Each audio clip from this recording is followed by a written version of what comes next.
There are many people who will say they are Christians and they live like Christians on a Sabbath day. But come Monday morning till the coming Sunday. Amen. Amen. Nalingi na pesa témoignage oyo nakolobela ngo na bakadre misato. My testimony is going to be in 3 parts. Nakoloba na mukuse amitié na cadre misato. I'm going to speak about friendship in 3 times. Nakoloba boyokani ya batu na cadre misato eloko nini esalaka. And I will speak about the understanding between people in 3 parts. Ya liboso nazo pesa témoignage ya boyokani na kati ya libala. I will speak about agreement or understanding in marriage. And then I'm going to explain what happened. I will speak about agreement between friends and the impact that it has. And I'm going to speak about the friendship that God gave us inside the church. When we are one, what happens?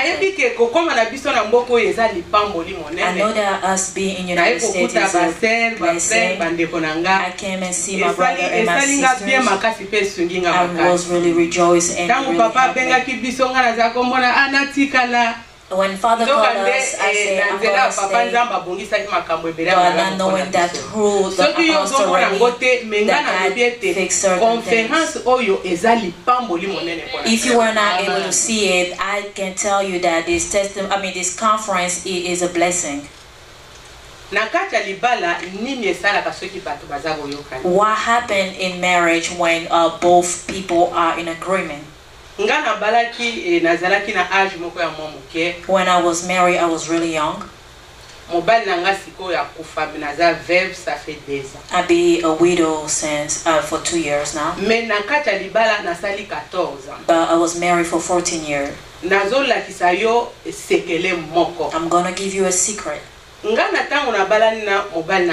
I was married to my husband, we didn't have a lot of money. I was in the ministry because God called me earlier in my young age. I was called when I was unborn. When I was my mom giving birth to me was a miracle. When I was 9 years old, trying to celebrate my 10th birthday, I died. We were talking with friends and I passed away. And I did 3 days in the funeral home. I will give that testimony next time when I get a chance. When they were on the way to bury me, that's when I woke up. I started my ministry in that age of 9 years old. With the help of God, I made it until today. When God gave me mentors around me to help me. When I was married, my husband didn't have money. And I had a calling from God. When I was going to spread the gospel as an evangelist, I went and spread the gospel to 3 people. And those 3 people became Christian.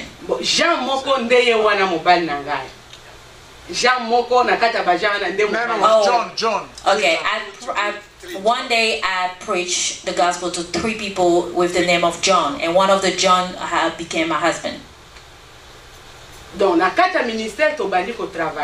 the ministry that we were working, he also became a powerful man of God. What made him to become a powerful man of God? Because in our marriage, you can be 2 people in a marriage. One person may have the grace of God more than the other person. It could be the wife wife in the marriage. You have to be one. The husband should not be neglecting the gift of the wife. You have to help your wife to go further with the gift that God put inside of her. And if that calling is on the husband, the wife have to recognize it and hold on to it and help the husband to go further with the calling. And God's gonna bless both of you. We started our church inside our house with few people because of the unity that we had. Each one of us knew the calling of the other person. God lift our church and rise our church. In the Angola, l'église na biso ezaki tolo batane tu munene église oyo tozokota ba 100 personnes tozokoka na kati. Our church was not a lot. 100 people were enough for us. I mean, 100 people were just going. Mais à cause ya unité wana, because of the unity and ones and being one. Nzambe asalaki makambo ebele ya minene. God did great thing. He did great thing in our church. We could go visit people in a hospital who were healed. My husband will touch their head and I'm going to touch their hand. And when we say in the name of Jesus, the people who are dead will wake up, and those who are healed, they will stand up and leave. Being one, be in agreement, it doesn't mean that you're not going to argue. But the only thing is you don't leave the room for the devil. In that unity, even the day my husband was dying, God didn't want me to be away because I was traveling a lot to preach. God wanted me to be there. Imagine someone who's dying.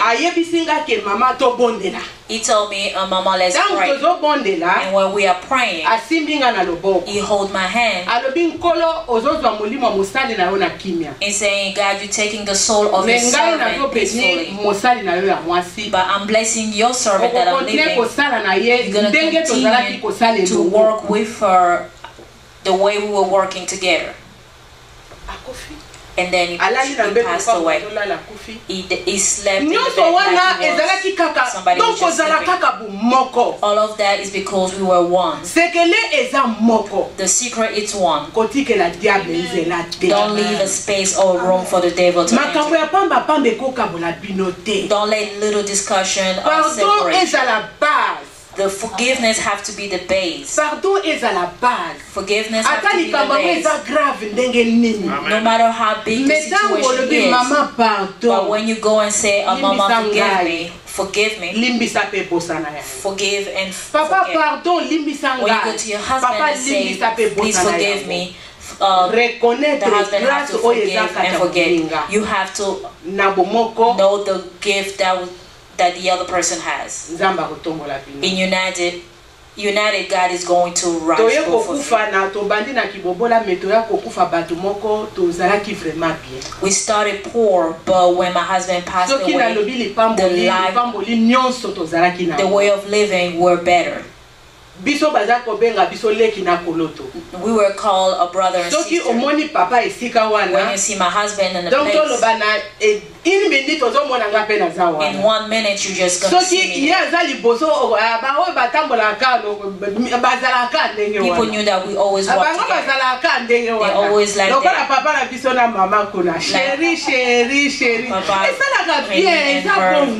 And his wife. Amen. God is going to bless. I don't have a lot of time.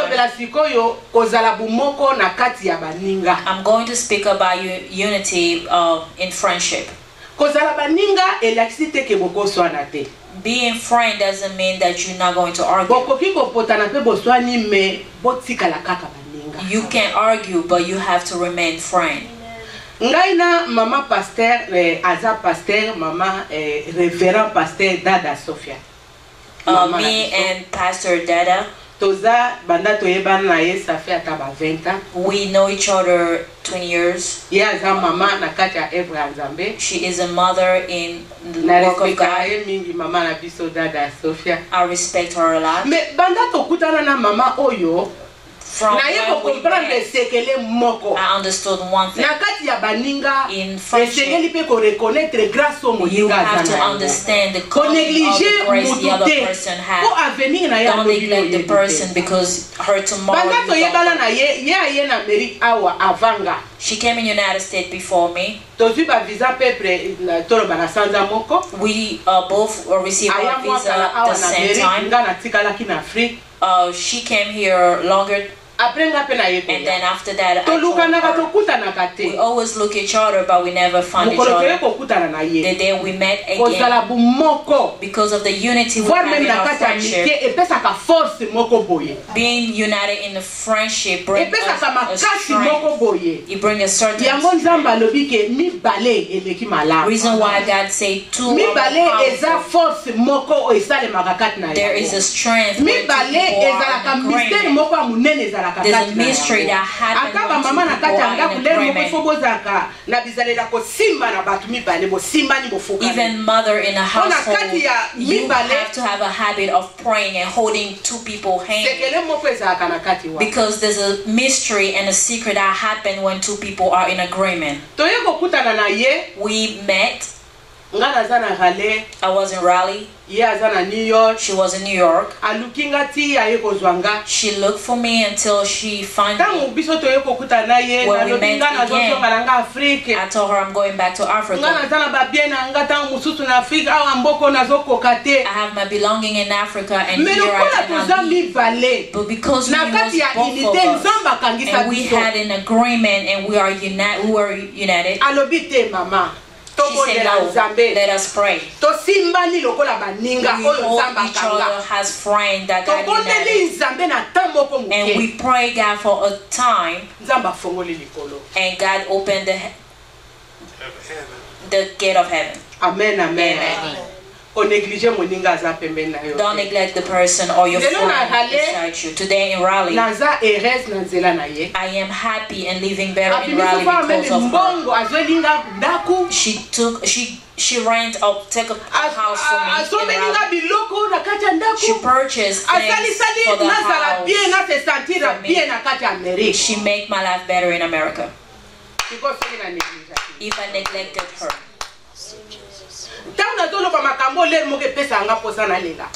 When I say those things, sometimes I feel like crying. Beloved, be in agreement with each other has a secret.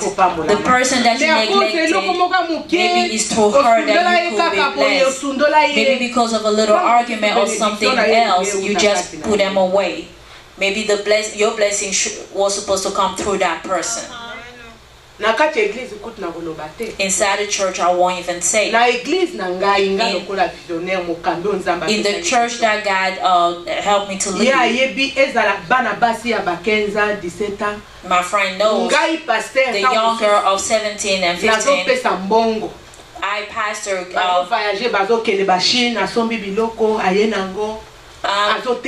As the pastor, I help them go into China and start a business. And the friend who doesn't have it, we're not going to be there to laugh at them. That's the ministry that God gives us. We're going to find a way for her to become like us.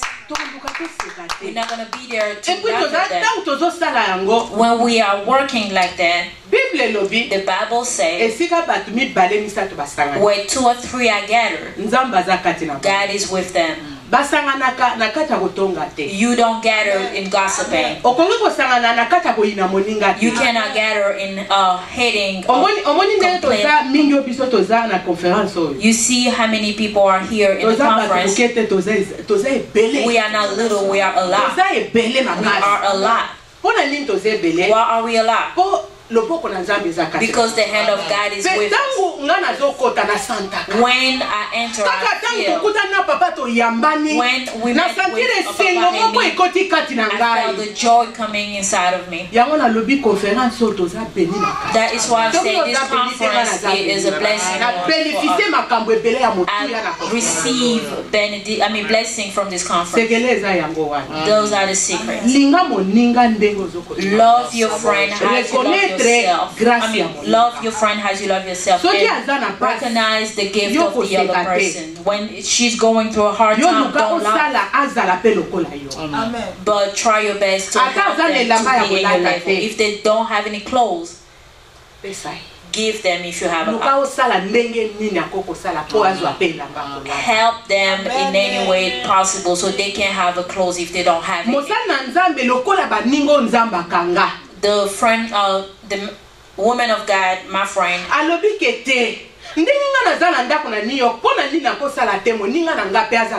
said, no, as I have a house in New York, what can I do? What I cannot do for my friend so that she can have a house where she can live in Raleigh. She did everything that I can have a house in Raleigh. If you come in Raleigh, I will welcome you in my house. She said the same way I have the house, I will do the same for my friend.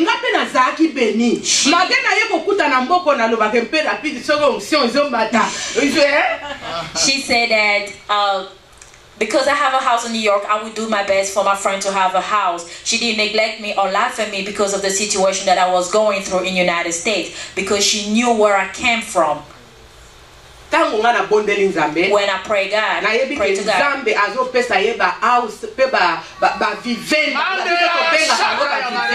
I know that God's gonna bless her with more houses. God, the God who helped you to help me, make that God bless you. And I'm no longer going to buy a house in Georgia. And she will buy in different states, in different countries, because what she did was a blessing for her.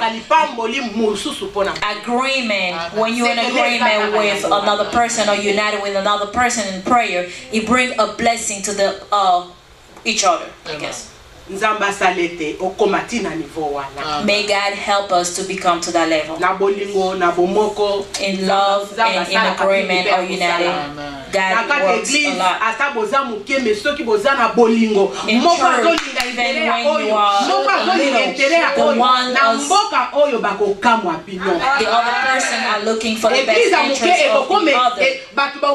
In this country, everybody's going to expenditures.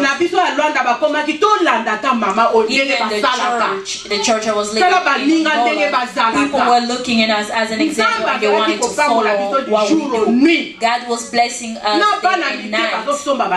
Even little girls, young girls were buying houses and cars, and people were married, and until today it still continues. If you listen to this testimony and practice it, I know that God's going to bless you more. To end, we're going to pray to God. You who don't have that heart, you still tell God, give me a heart to love and to recognize the gift that you give to others. Do not neglect others, but to call people close by so that we can receive your blessing. Let us close our eyes and pray. Hallelujah, Seigneur, Lord Jesus. C'était Bakaraboshi. Bondela et Painanza. Oh, hallelujah.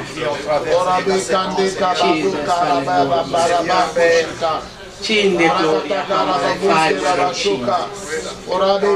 Yende gloria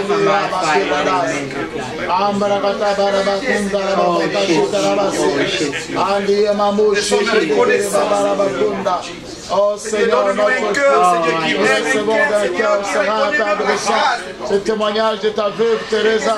Merci éternel des armées. Alléluia pour ce que tu as agi dans sa vie, Père de sang.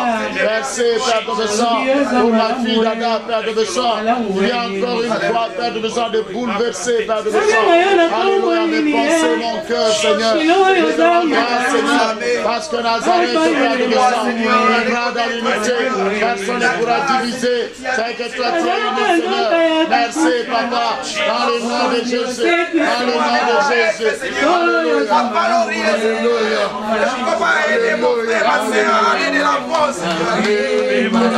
Alléluia.